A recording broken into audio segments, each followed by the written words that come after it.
Welcome to our channel Bong kitchen. আজ আমি আপনাদের এরকম একটা ব্রেকফাস্ট রেসিপি দেখাবো যেটা আপনারা খুব সহজে বাড়িতে বানিয়ে নিতে পারবেন। তো প্রতিদিন সকালে আমাদের অনেকেরই বাড়িতে অফিস যাওয়ার তাড়া থাকে, স্কুলে যাওয়ার তাড়া থাকে। তো এই রেসিপিটা আপনারা চটজলদি বাড়িতে বানিয়ে নিতে পারবেন। এই রেসিপিটা হচ্ছে ডিম টোস্ট। তো চলুন দেখে নেওয়া যাক আমরা কিভাবে বানাবো।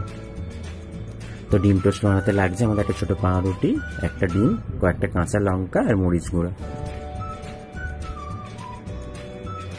তো আমরা ফ্রাইং প্যানে তেল গরম করতে দিয়েছি,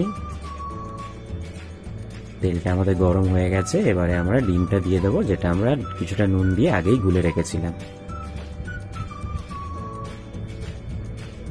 এবার আমাদের ডিমটা কিছুটা ভাজা হলে আমরা তার উপর কিছুটা কাঁচা লঙ্কা দিয়ে দেবো।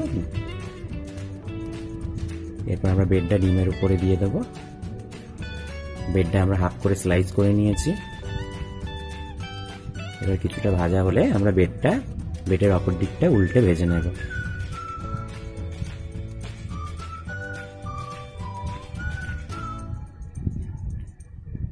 ব্রেডের উল্টো দিকটা আপনার 6-7 সেকেন্ড ভেজে নেবেন।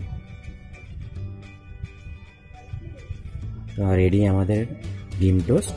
এবার উপরে আমরা সামান্য মরিচ গুঁড়ো দিয়ে দেবো টেস্টের জন্য।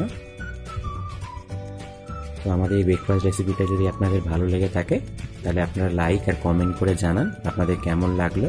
আর হ্যাঁ, অবশ্যই আমাদের চ্যানেলটা সাবস্ক্রাইব করবেন।